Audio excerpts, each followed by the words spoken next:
Haley in Tuesday's New Hampshire primary is hoping to score a win in her home state of South Carolina late next month. New York City Mayor Eric Adams is still talking with council members to try and convince them not to override his veto of a controversial policing bill. The African-American mayor says the How Many Stops Act would force officers to spend more time filling out paperwork and less time policing. And that's the latest. I'm Mike Moore from your 24/7 news source, the Black Information Network and BINnews.com. For victims of drunk and drug driving, our grief is unique.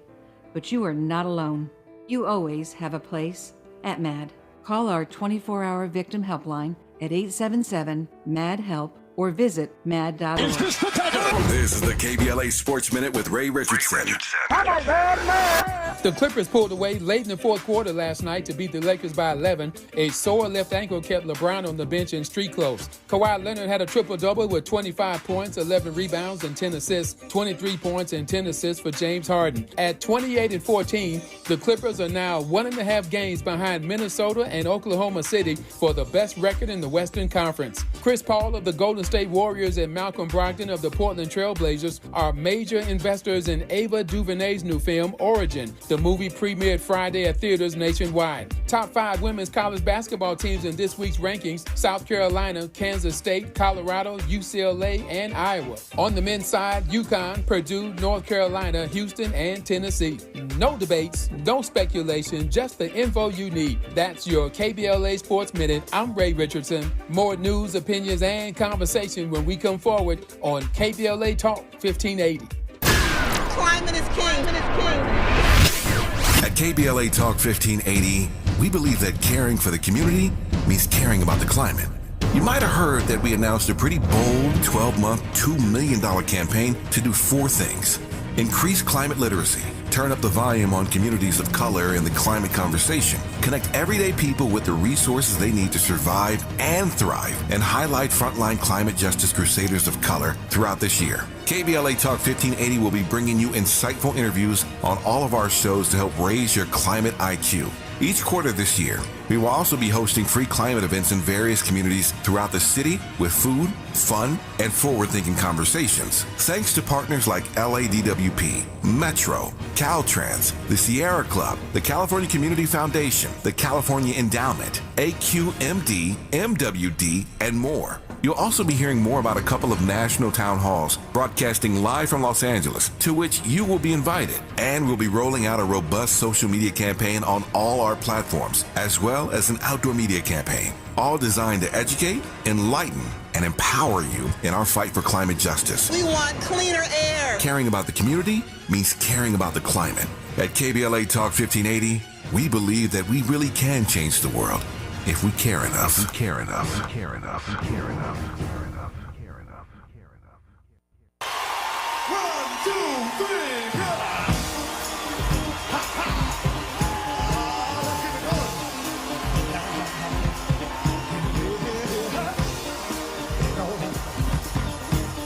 Let's keep it going.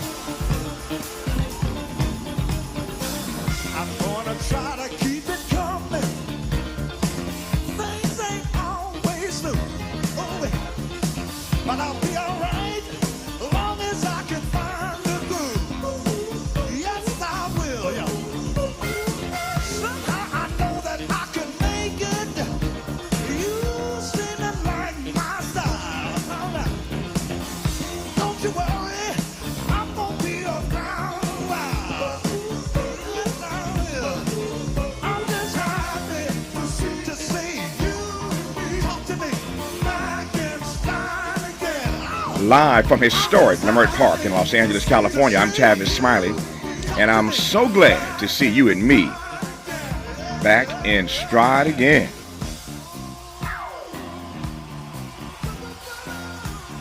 Before we get started with today's show, let me invite you to follow me on Facebook and Instagram at The Real Tavis Smiley and get updates on X, that's formerly Twitter, at Tavis Smiley. By the way, should you miss any part of today's program or want to catch up on previous shows, you can always visit thetavissmileyshow.com. That's thetavissmileyshow.com, or wherever you get your podcast, and listen to the Tavis Smiley podcast version of this program at your leisure. Another great show on tap for you today. In our second hour, two conversations. Up first, we'll talk politics.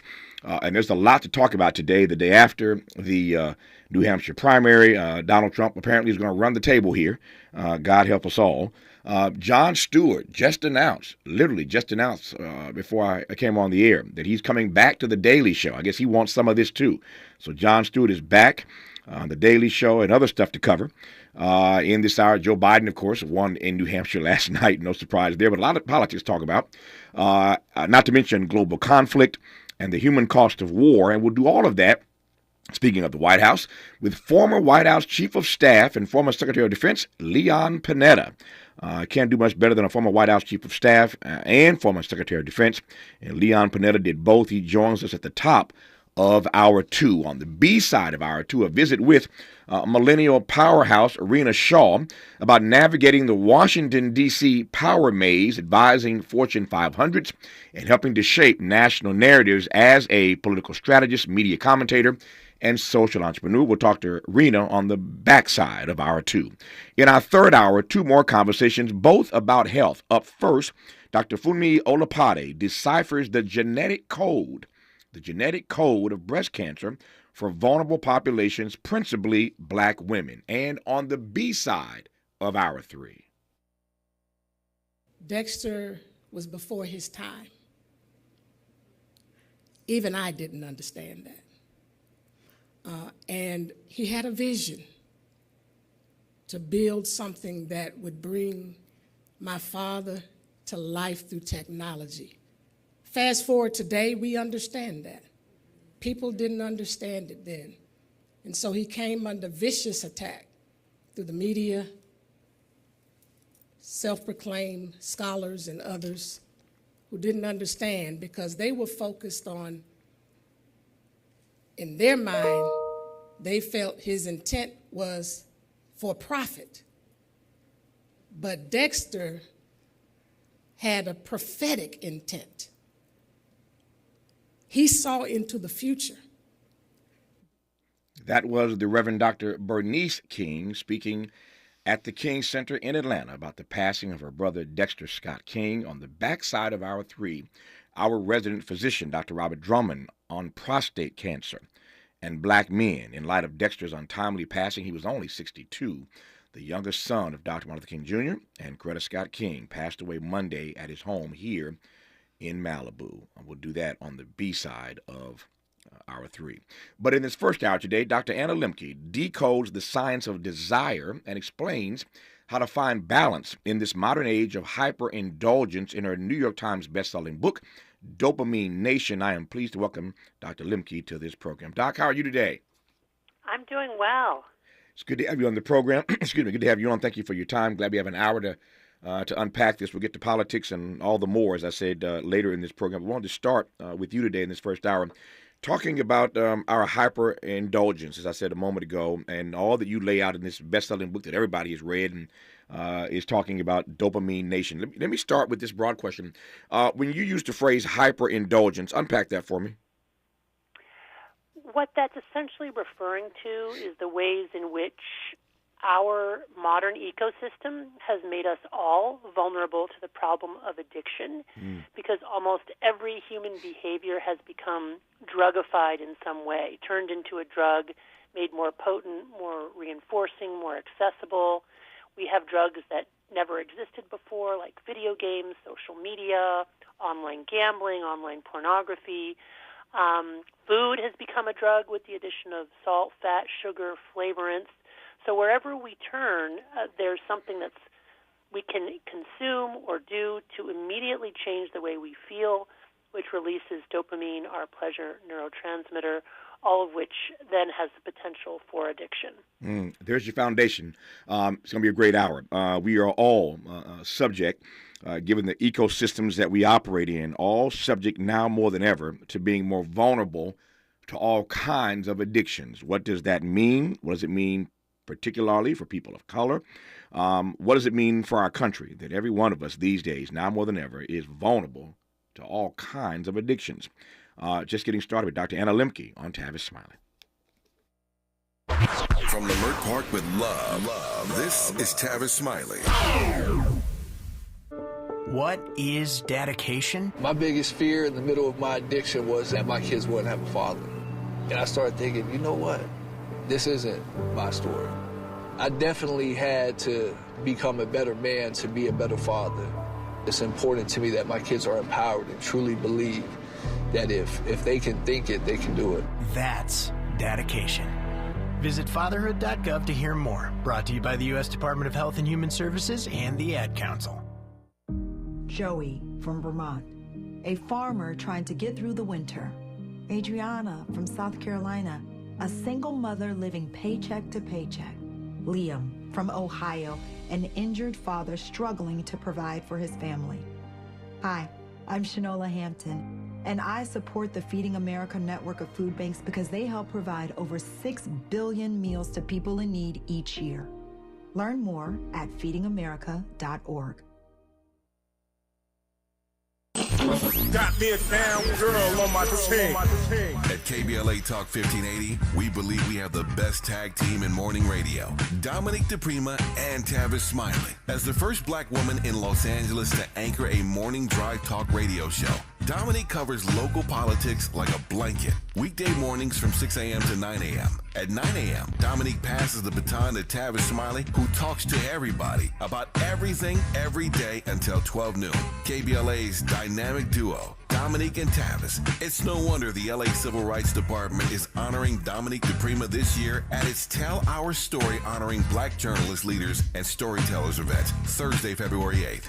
Or that the John M. Langston Bar Association of Los Angeles is honoring Tavis Smiley at its 47th Annual Installation and Scholarship Awards Gala with its Community Impact Award on February 10th. We couldn't be more proud of Dominique and Tavis, who make black history every day, not just in February. If you're missing Dominique and Tavis weekday mornings on KBLA Talk 1580, you're missing out. We're KBLA Talk 1580, and we've got your black.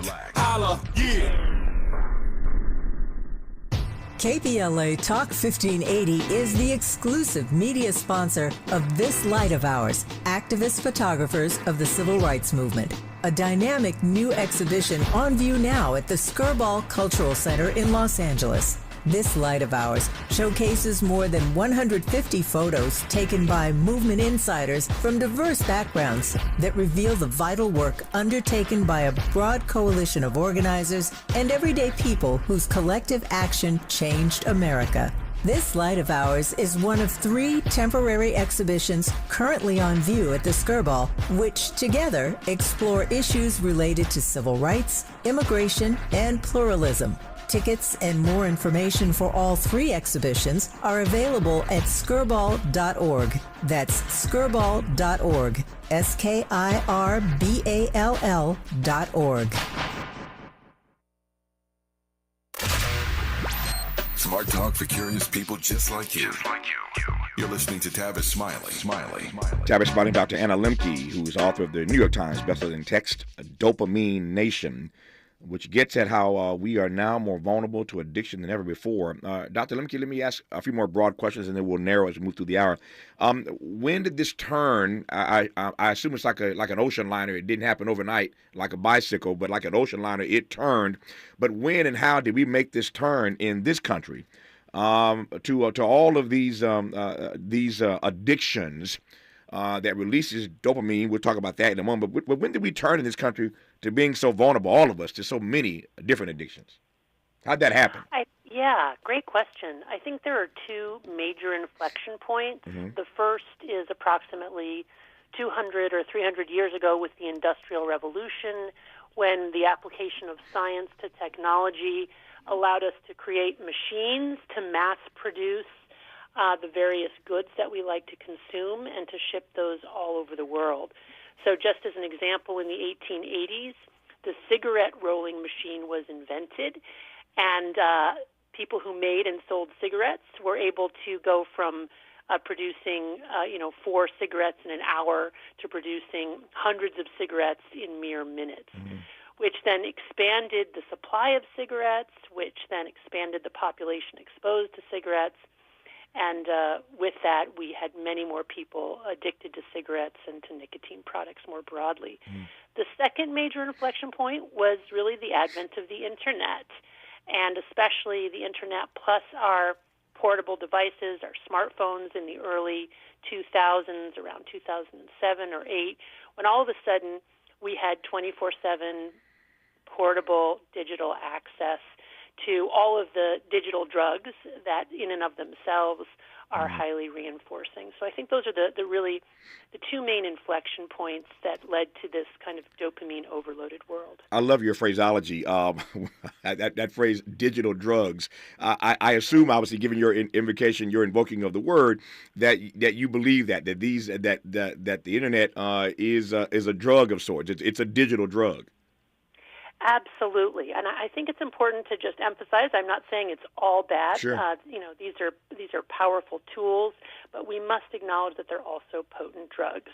And when we use them as powerful tools, it's great. But when we are using them to change the way we feel, or to avoid dealing with problems that we need to deal with, then really we're using them as a drug, and that's very concerning. And then it's also a drug we're giving to our children, right? I mean, we would never imagine giving our 6-year-old a pack of cigarettes, and yet we give 6-year-olds iPads all the time. To your point, and more to your research, what happens when we digest?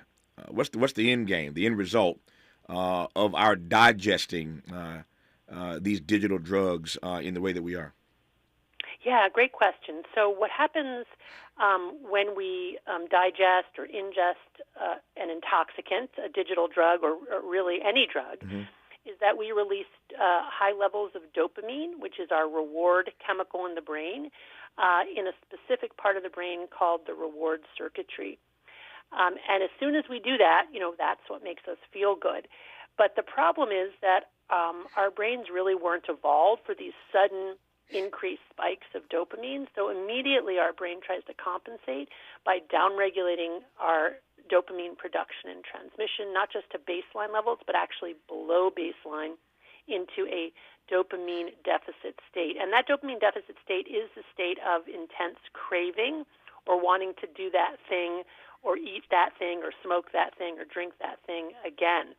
And if we continue to do that over days to weeks to months to years, we essentially end up in a chronic dopamine deficit state, which is really the same thing as a clinical depression or a clinical anxiety. We're anxious, we're depressed, we can't sleep. All we can think of is getting that drug, using that drug, and we do that then to the exclusion of other healthier things, and we tend then also not to see the true consequences of our use. We're blind to it. Let me just back up for a second. This is getting rich here, and I want to stay. I want to follow you and stay with you. But let me just back up and ask this question that I could have used or offered at the very beginning of our conversation, but it fits in nicely now. And that is, tell me more about dopamine. What I'm really curious about is why our Creator put dopamine in our brains. Why do we have it? What's its purpose? Tell me more about it, dopamine. Yeah, I love it. Great question. So again, dopamine is a chemical that we make in our brain, and it's fundamental for survival. So over millions of years of evolution, we have evolved to reflexively approach pleasure and avoid pain, and that is what has kept us alive in a world of scarcity and ever-present danger. Dopamine is the chemical that gets released when we encounter something that is important for survival: food, clothing, shelter, finding a mate. That all releases dopamine in the brain. It feels good. Then we want to do it again and again. And that makes perfect sense in a world where these rewards and these resources are very difficult to find and very scarce. We have to do a lot of work, walk tens of kilometers every day just to find a berry bush and a little bit of water. So it's a great mechanism if after the release of dopamine in response to finding a reward, we go into a brief dopamine deficit state in compensation, because then we're craving again, right, and we're looking again, which we have to keep looking and working hard in order to survive this very scarce environment that we've lived in, again, for most of humanity. The problem is that this mechanism that was so crucial for keeping us alive for millennia, for millions and millions of years, is terrible for an environment that we live in now, where we have drugs available at the swipe of our fingertips without making any effort or work to get them at all. So again, I'm just following you here. So you mentioned earlier a couple of times, in fact, dopamine deficits. That suggests to me that there are times when it drops or it dips. Do we ever run out of dopamine? I mean, is it something that replenishes itself? How does that process work? Well, it's a great question. There are certain diseases where dopamine gets completely depleted in parts of the brain. Like, for example, dopamine is not just important for pleasure and reward, it's also really important for movement. And it's probably no coincidence that the same neurotransmitter or chemical that's important for movement is important for reward, because most organisms have to move and do work to get their reward, at least prior to the modern day. So Parkinson's disease, for example, is characterized by a depletion or an absence of dopamine in a different part of the brain called the substantia nigra. And so that's why people with Parkinson's will have to take dopamine in a supplement or drug form in order to be able to keep moving. And frankly, what happens in addiction is that we expose our brain's reward circuitry to this fire hose of dopamine, such that the brain has to compensate by downregulating or going to low dopamine levels. So in a way, addiction is also a disease of depleted dopamine, which is kind of ironic, right? Because it's basically caused by too much dopamine coming from the outside. I'm not sure if this question makes any sense, but let me try it. And if it doesn't, you can fix it for me and make me sound smart. Go for it. Go for it. Make me sound smart and still give me a great answer. So we started out talking about how, and I get this, and I got a smart audience, they get it as well, that we live in an ecosystem these days where all of us are more vulnerable to all kinds of addictions because of the fact we live in a world where we're bombarded with stuff all the time. So perfect, yeah. I get it. So we're always being bombarded in this ecosystem. That makes us all more vulnerable then to a variety of addictions. My question then is, are all addictions created equal? And I'm talking now about in the brain, because it seems to me that being addicted to a video game may not be, or video game playing might not be the same as being addicted to heroin. So we're all more vulnerable to a variety of addictions, but are all addictions created equal, if that makes sense? Love it. Great question. So this is where we need to bring in this concept of drug of choice, which is this idea that what may release a lot of dopamine in your brain may not release a lot of dopamine in my brain, and vice versa. And if you think about this again from an evolutionary perspective, it makes sense that within a tribe you would want to have different things appeal to different people, so that not everybody is going for the same berry bush, right? Some people really like berries, some people really like meat, some people are interested in finding mates, so that collectively we get everything that we need.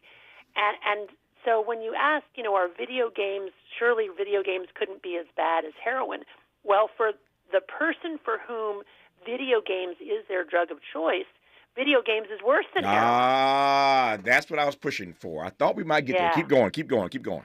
Yeah, so, and I think what's so important to realize now is that, for millennia, since the beginning of recorded human history, well, we can find records of people getting addicted to alcohol, to opium, to all kinds of plant products that can cause intoxication.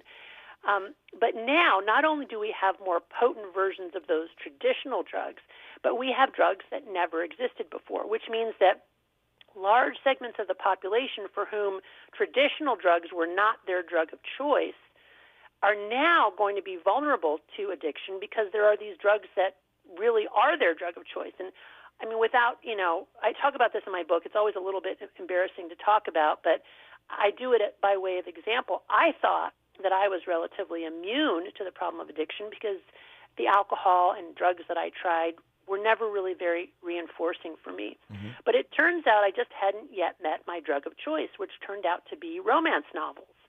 And once I got a Kindle, yeah, I'm serious. It started with the Twilight Saga, right? And pretty soon, a year and a half later, I was up at 3 in the morning reading 50 Shades of Grey, which is, just frankly erotica, socially sanctioned pornography for women. And, that's this classic trajectory, right? Over time, you need more of your drug. You need more potent versions.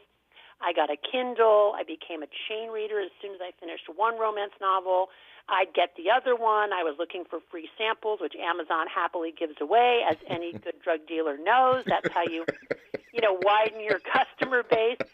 And it was kind of crazy. I mean, I got to the point where I was like reading romance novels in the 10 minutes between patients, right? And I was getting depressed. I was getting anxious. I was disinterested in other things that had given me pleasure or joy.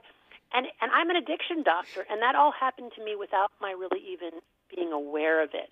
So my point is that the medium itself, the delivery itself, the drugification itself of all of these different things in life today means that we could all, end up in this kind of compulsive, overconsumptive state and not even realize it's happening. This is getting rich, as we say around here. It's getting good. When it comes to this notion of a drug of choice, is that random, or is there something else that I'm missing about our bodies, about how we're created, that puts us in a certain tier or a certain space that makes us more vulnerable to a particular thing as our drug of choice? Or again, is that just random? Is it just random that your drug of choice is romance novels? Yeah, great question. I think part of it is just, frankly, biological. Right. So if you have a biological parent or grandparent who was addicted to alcohol, you are at increased risk of becoming an alcoholic yourself, even if raised outside of that alcohol-using home. So I think a piece of this is probably genetic, but you're absolutely right. There's probably a piece of it that is like epigenetic, right, or from the way that we're raised. And also, never discount access.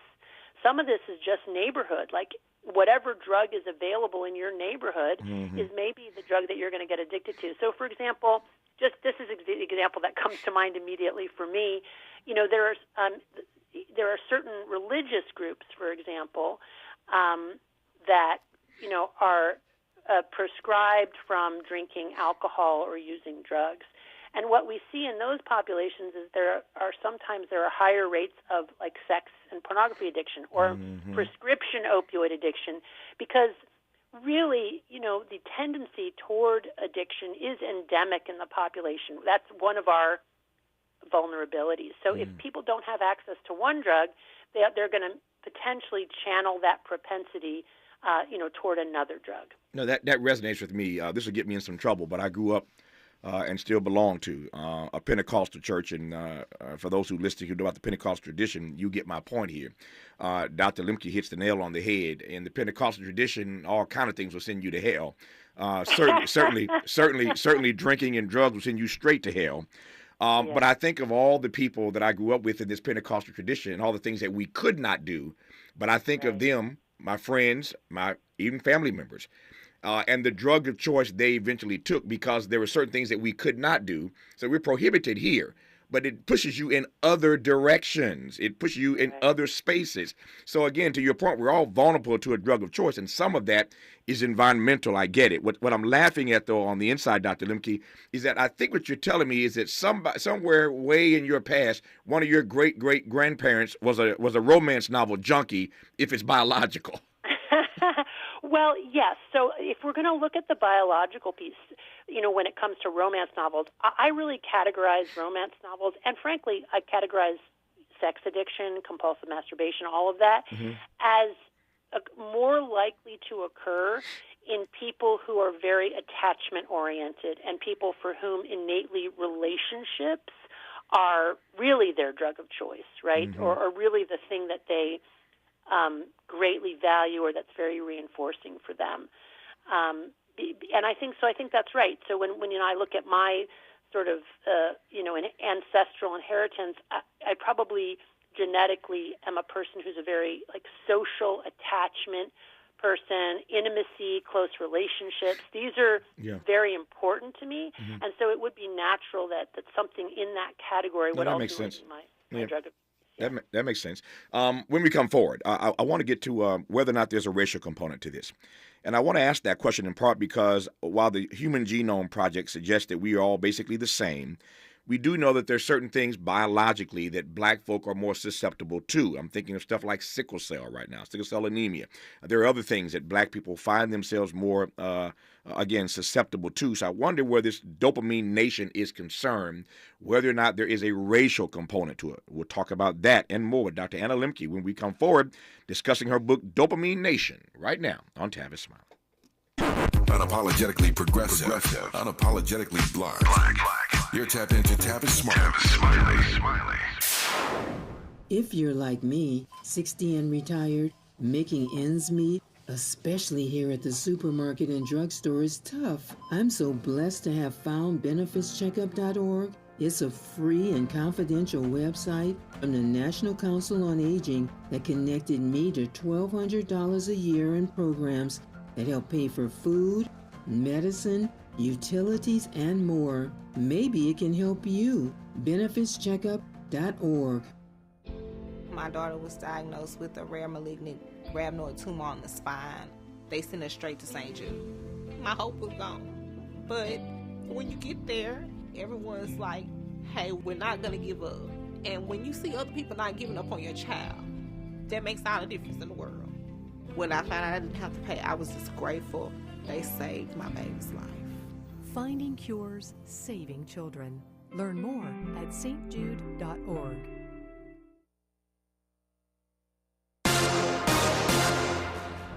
Thank you for sharing a part of your Wednesday with us here on the Black Information Network. I'm Mike Moore. Here's the latest. A big win in New Hampshire is cementing former President Donald Trump's status as the frontrunner for the Republican presidential nomination. Trump defeated former South Carolina Governor Nikki Haley in Tuesday's New Hampshire primary. Despite the loss, however, Haley vowed to stay in the race and is hoping to score a win in her home state of South Carolina late next month. New York City Mayor Eric Adams is still talking with council members to try and convince them not to override his veto of a controversial policing bill. The African-American mayor says the How Many Stops Act would force officers to spend more time filling out paperwork and less time policing. And that's the latest. I'm Mike Moore from your 24/7 news source, the Black Information Network and BINnews.com. For victims of drunk and drug driving, our grief is unique. But you are not alone. You always have a place at MAD. Call our 24-hour victim helpline at 877-MAD-HELP or visit mad.org. This is the KBLA Sports Minute with Ray Richardson. The Clippers pulled away late in the fourth quarter last night to beat the Lakers by 11. A sore left ankle kept LeBron on the bench in street clothes. Kawhi Leonard had a triple-double with 25 points, 11 rebounds, and 10 assists, 23 points and 10 assists for James Harden. At 28-14, the Clippers are now 1.5 games behind Minnesota and Oklahoma City for the best record in the Western Conference. Chris Paul of the Golden State Warriors and Malcolm Brogdon of the Portland Trail Blazers are major investors in Ava DuVernay's new film, Origin. The movie premiered Friday at theaters nationwide. Top 5 women's college basketball teams in this week's rankings: South Carolina, Kansas State, Colorado, UCLA, and Iowa. On the men's side, UConn, Purdue, North Carolina, Houston, and Tennessee. No debates, no speculation, just the info you need. That's your KBLA Sports Minute. I'm Ray Richardson. More news, opinions, and conversation when we come forward on KBLA Talk 1580. We've got a lot to talk about. Are you interested in catching up on all the latest entertainment news, trending topics, and exciting interviews? I got you. Tune in to The Raw Report with Robin Ayers, Monday through Friday, 6 to 7 p.m. I'm your host, Robin Ayers. Join me every weekday with some of the best entertainment contributors in the business as we break down what's going on, who's got next, and what not to miss. Only on The Raw Report with Robin Ayers. Unapologetically progressive. KBLA Talk 1580. We've got your black.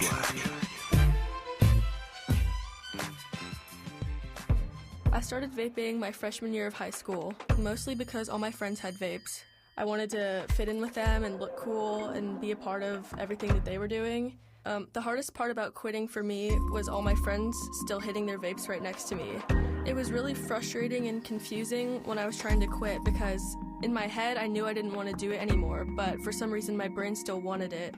No quit story is the same. For free support, text Kick Nicotine to 66819 today.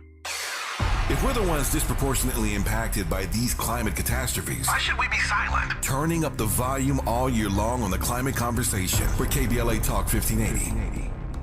Right now, there are young people across the world facing a tough choice. Continue their dream of education or drop out to help their family put food on the table.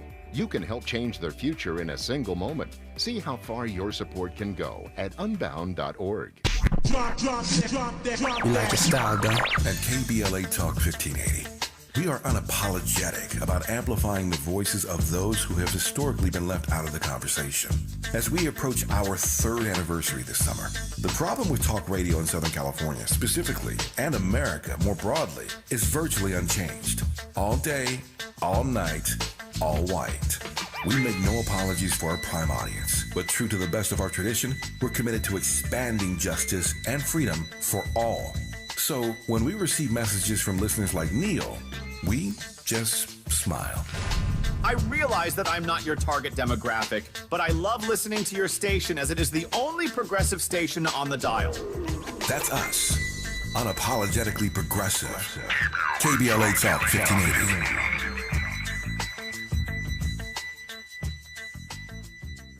Jackson Hewitt has a plan to get your tax refund fast with a buck here, buck there. Here a buck, there a buck, everywhere a buck. You don't have to wait weeks for your tax refund. Get money sooner with a no-fee refund advance loan at Jackson Hewitt. On this loan, there's a money today guarantee. E-I-E-I-DO. Don't settle for chicken feed. Get fast bucks at Jackson Hewitt today. No-fee refund advance loans by Republic Bank offered to eligible clients. Money today guarantee if approved for a loan on a prepaid card. Details at jacksonhewitt.com. Let's get back to more of Tavis Smiley right now.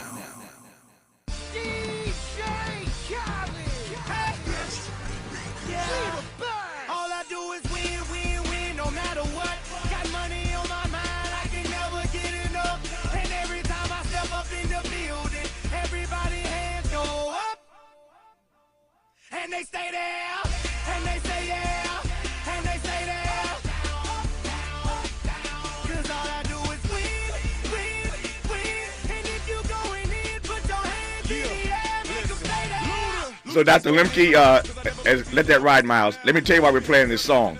I can see why your book is a New York Times bestseller. Let it ride, Miles. I can see why it's a New York Times bestseller because it has kicked up a serious conversation in this studio and in this building where I sit right now about our drug of choice and about dopamine. So I'm playing this song, All I Do Is Win, Win, Win, because I asked some of my colleagues during that break what their drug of choice was. I ain't calling no names. But every one of them said weed. That's number one. So we'll come back to that. We'll come back to that in a second. They asked me, Tavis, what is your drug of choice? And I said, all I do is win, win, win. My drug of choice is winning. All I want to do is win at every single thing I do. And when I win, that dopamine just opens up in me, and it makes me want to do my next project, my next thing. And I told the story of my friendship over the years with Michael Jordan, who I met when I was back in college. Even if you don't know Michael Jordan, but you read about Michael Jordan, you know that this Negro, all he wants to do is win. And I don't care if it's on a basketball court, on a golf course, at a pool table. I one day, literally, I may have told this story before. One day when I was in college, Michael was trying out for the U.S. Olympic team back in 1984. And I was at Indiana University, and my coach, Bobby Knight, who just died not long ago, was the coach at Indiana, was the coach of the Olympic team in 84. So the team was trying out at Indiana University. Side note, Charles Barkley got cut. I'll leave that where it is. He got cut. Barkley didn't make the team. But Jordan, of course, made the team.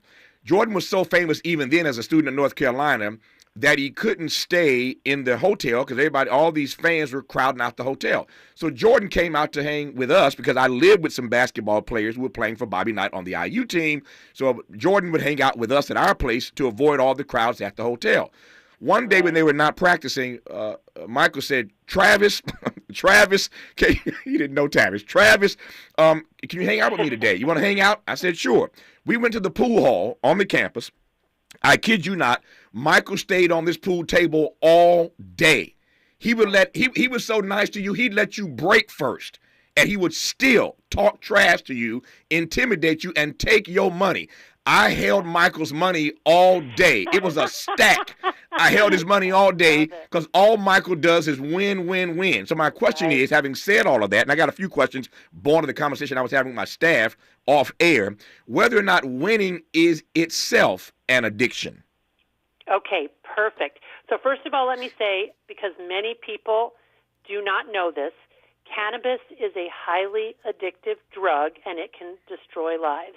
Winning is also a potential drug.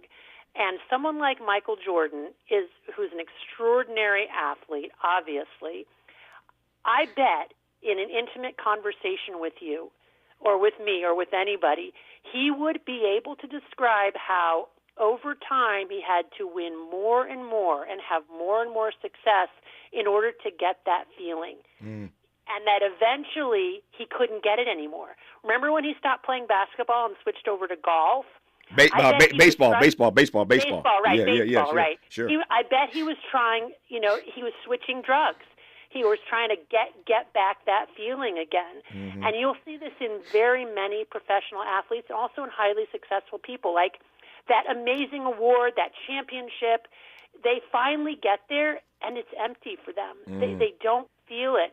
And that's because they're looking for that dopamine hit that their body has now adapted neurologically to winning or whatever they're striving for, and they don't get that feeling after a while. And then, of course, the come down is huge because not only did they not get their dopamine hit, but, what follows highly reinforcing substances or behaviors is the come down and that state of craving. And I've talked to so many professional athletes and successful people who will describe that same exact trajectory. So yeah, it's really tricky. No, it's fascinating. Your research is fascinating for me. Her name is Anna Lemke, Dr. Anna Lemke. She's at Stanford, and her New York Times bestselling book is called Dopamine Nation, and it's a fascinating read about the ways in which in the current ecosystem that we reside, all of us, every one of us is vulnerable to addiction of some kind now more than ever. My mother's listening in Indiana, and I think her addiction might be strawberry ice cream. I'm going to leave that alone for right now. I'll leave that alone. You're a brave man. You're a brave man. But here's my other question, though. When I asked my colleagues what their drug of choice was, and they said weed, this is a strange question to ask anyway, because I think there's something here. Are they telling me that weed is their drug of choice amongst other drugs, or do we know that weed is in fact their drug of choice vis-a-vis dopamine? Does that make sense at all?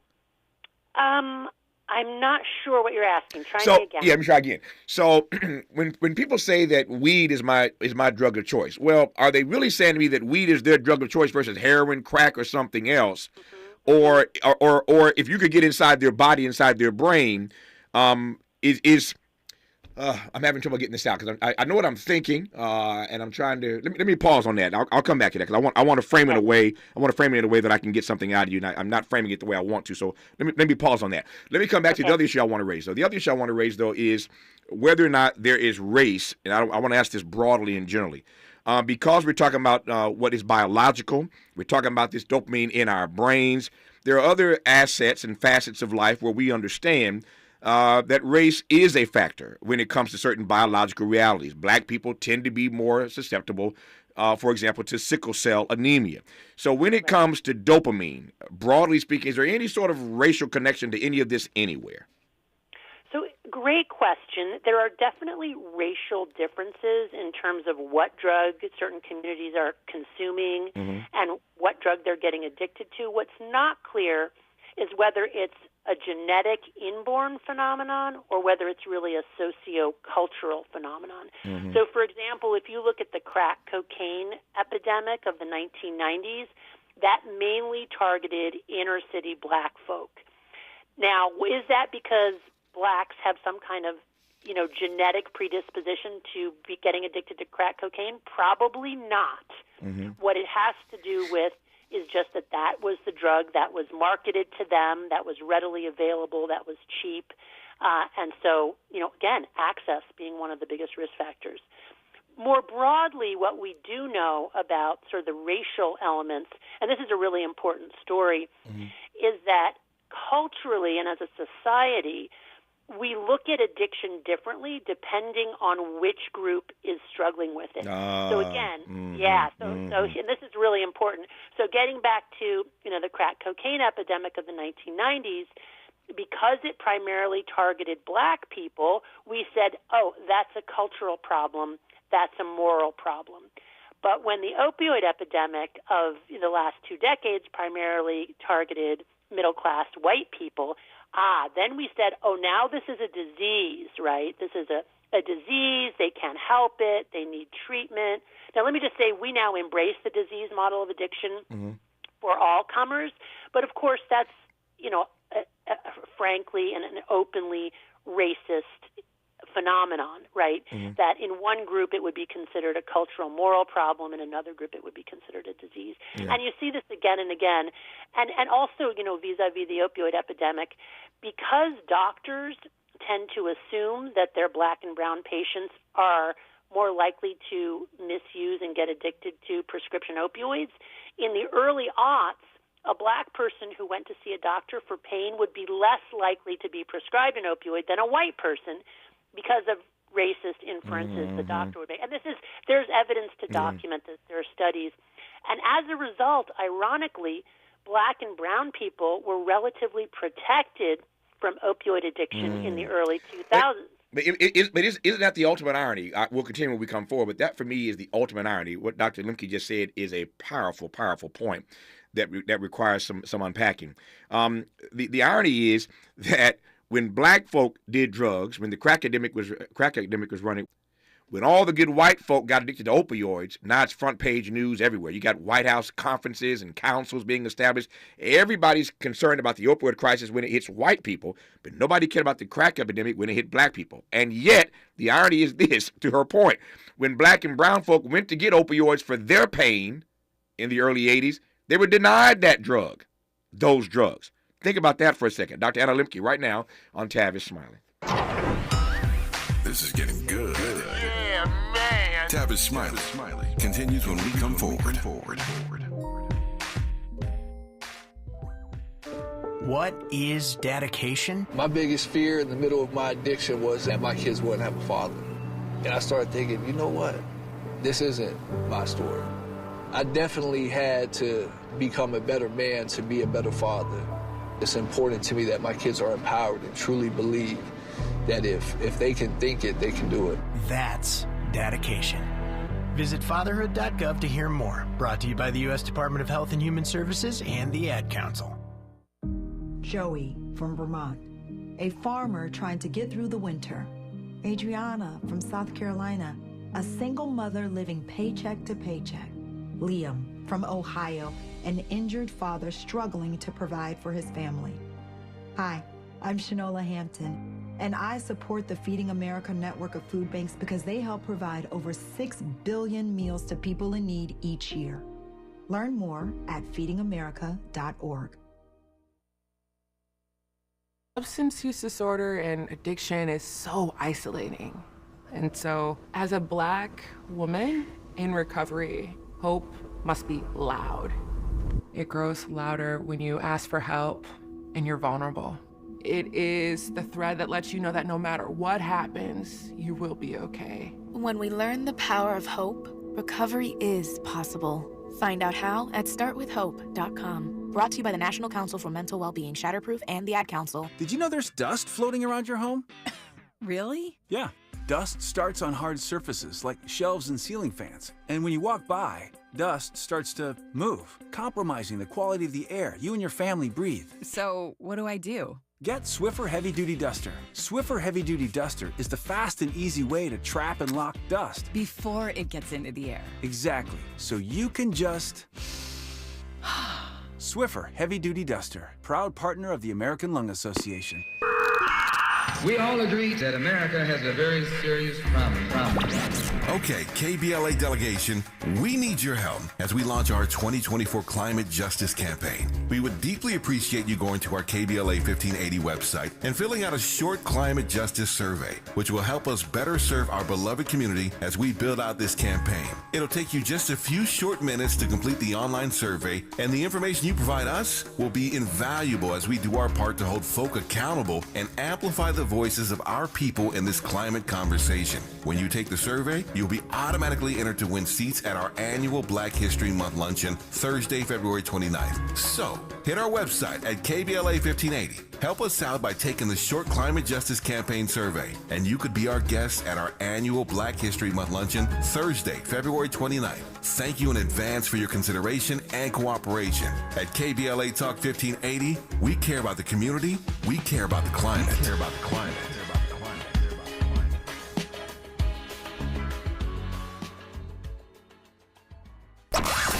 He's rooting for everybody black. Everybody black. More of Tavis Smiley coming your way right now. All right, Dr. Anna Lemke, author of the book Dopamine Nation, the New York Times bestseller. I think I got that question framed now in a way that might make some sense to you. I think what I was trying to ask you was this, and it might have been better for me to have asked you for a definition of drug of choice, the phrase that you use we've been talking about. And here's why. Because I assume that when I do anything that my body likes or responds to, then that dopamine is released. That doesn't necessarily mean that thing is my drug of choice. Does that make sense now? Yeah. So let me just say, stepping back for a moment, thinking about drug of choice. Mm-hmm. In general, intoxicants release a lot of dopamine in all of our brains, Mm-hmm. right? So things that are intoxicating for one person tend to be intoxicating for another person. But it's not always the case, and people have preferences. Like some people just really prefer the way alcohol makes them feel. Others prefer the way cannabis makes them feel. Others prefer romance novels or chocolate or what have you, video games. And some people will have a paradoxically aversive response. Like some people will take opioids and it just makes them nauseated and feel sick and have headaches, and they wouldn't return to that drug. So when we're talking about drug of choice, we are talking about, among many reinforcing substances and behaviors, this is the particular one that just scratches that itch. And that, given a buffet of many reinforcers, I would choose that, right? That makes sense. I get it now. Because, again, my point was to my colleagues, if you smoke weed, I assume weed makes everybody feel a certain way. Everybody feels good when they smoke weed, I guess. I never smoked weed, but I guess those who do, you feel good when you do it. But I don't know that necessarily means it's your drug of choice just because dopamine responds to it any more than I like chocolate. I'm sure I get a release from that, but I'm not sure that's my drug. I wouldn't call chocolate my drug of choice, but I take your point. When we come forward... Yeah, you're absolutely right. You're absolutely right. So most people who would smoke weed would find it somewhat reinforcing, but not everybody. Not everybody. Fair enough. When we come forward in our remaining moments, I've been getting all kind of stuff to ask Dr. Lemke about. The time is so limited. But here's a great question. Does Dr. Lemke have advice for a 6-year-old boy named Cillian who's listening right now about watching too much YouTube at his age? He thinks Dr. Lemke is wrong. I said it's not good for him. And I told him that she's a famous scientist, so you should listen to her. We'll get an answer for Cillian when we come forward on Tavis Smiley. More of Tavis Smiley when we come forward. If you're like me, 60 and retired, making ends meet, especially here at the supermarket and drugstore, is tough. I'm so blessed to have found benefitscheckup.org. It's a free and confidential website from the National Council on Aging that connected me to $1,200 a year in programs that help pay for food, medicine, utilities, and more. Maybe it can help you. benefitscheckup.org. My daughter was diagnosed with a rare malignant rhabdoid tumor on the spine. They sent her straight to St. Jude. My hope was gone. But when you get there, everyone's like, hey, we're not going to give up. And when you see other people not giving up on your child, that makes all the difference in the world. When I found out I didn't have to pay, I was just grateful. They saved my baby's life. Finding cures, saving children. Learn more at stjude.org. KBLA Talk 1580. We've got a lot to talk about. KBLA Talk 1580, connecting you with services and solutions. Stay Housed LA has the resources you need to know your rights and the legal support to back them up. The COVID-19 pandemic has cost people their jobs and livelihoods. This has left an estimated 1/3 of households not being able to make rent and facing losing their homes. This is a fear no one in our community should have to face. You have rights, though, and Stay Housed LA is here to help. Stay Housed LA is a partnership between the County of Los Angeles, the City of Los Angeles, and local community and legal service providers. Together, they provide tenants with the information and support needed to exercise their rights so they can remain safely in their homes. Find out more about your rights by participating in a virtual tenant workshop. Get the legal assistance you need. Find additional resources in Los Angeles County and the City of Los Angeles. Stay connected to Stay Housed LA County for updates. This and more at stayhousedla.org. Stay connected to Stay Housed LA for updates. This and more at stayhousedla.org. That's stayhousedla.org. Or call their hotline at 213-694-0040. We've got your black with a community call to action from KBLA Talk 1580. The possibility of lung cancer can be pretty scary, especially if you're one of approximately 8 million current or former smokers at high risk. That's why SaveByTheScan.org wants you to know that now there's a breakthrough low-dose CT scan that can detect lung cancer early, and it only takes 60 seconds. You stop smoking, now start screening. For an easy quiz to see if you're eligible, visit SaveByTheScan.org. It could save your life. SaveByTheScan.org is brought to you by the American Lung Association's Lung Force Initiative and the Ad Council. More honesty than you can handle. More empowerment than you can imagine. You're tuned in to Tavis Smiley. Dr. Lemke, your book is so powerful, you got 6-year-olds listening to this conversation. So Cillian and his father are in a conversation right now, and Cillian is saying that he believes that Dr. Lemke is wrong, that he's not watching too many YouTube videos at his age 6. He and his dad are into it right now. They need you to referee this thing. So what say you? Oh, I love it. Okay, so Cillian, here's what I would have you pay attention to. Pay attention to how you feel when you're watching the YouTube video, and then how you feel right after you stop. Because I think what you would be able to do then is sense your own dopamine. When you're watching that YouTube video, all these feel-good chemicals are going on in your brain. But as soon as you stop watching, you're going into withdrawal, and your feel-good chemicals are going way, way, way down. And that is the come down from that experience. And that doesn't feel good, and that suggests that the YouTube videos are actually not good for your brain. And compare that, Cillian, to how you feel when your dad asks you to help him with a chore and you really don't want to do it, but you do it, and then afterwards, when you and your dad have done it together, how good you feel after you did that hard thing. So just think about that, because if we spend all of our time watching YouTube videos, what we're really doing is making ourselves sadder, more hopeless, and not feeling good at all about ourselves after the fact. There you go, Cillian. There's your answer. And I thank Dr. Lemke for offering it. I've got about 2 minutes left here, and I want to close on this. Again, a question I could have asked much earlier in our dialogue, Dr. Lemke. But if you can stop it, and this goes to I asked you earlier about the technical definition of drug of choice. Now, a technical definition of addiction. We could have started here, right, with what addiction really is. Because if you can stop it, is it really an addiction? I have a friend of mine, and I could give personal examples if I had time, but I have a friend of mine who has been a cigar smoker for years. And literally every so often, he will stop smoking cigars for months at a time to make sure that he is controlling it and it is not controlling him. I could offer, again, personal examples of the same sort of situation, not with cigars, but I want to make sure that I'm controlling the things around me, that they are not controlling me. So if you can stop it, is it an addiction? Okay, great question. So addiction, broadly defined, is the continued compulsive use of a substance or behavior despite harm to self and or others. Now, we know that smoking anything is harmful for us, but at the same time, you could argue that occasional use of a cigar might be okay. But I think it is not true that just because you can stop for a period of time means that you're not addicted. because I know lots of people with addiction who are able to stop and who use that as a rationale for not being addictive. But the key is when they go back to using their drug of choice, can they really use in moderation, or do they find themselves immediately ramping up to unhealthy use? That's really the difference. Her name is Dr. Anna Lemke, and she is absolutely brilliant. Thank you. As you can tell.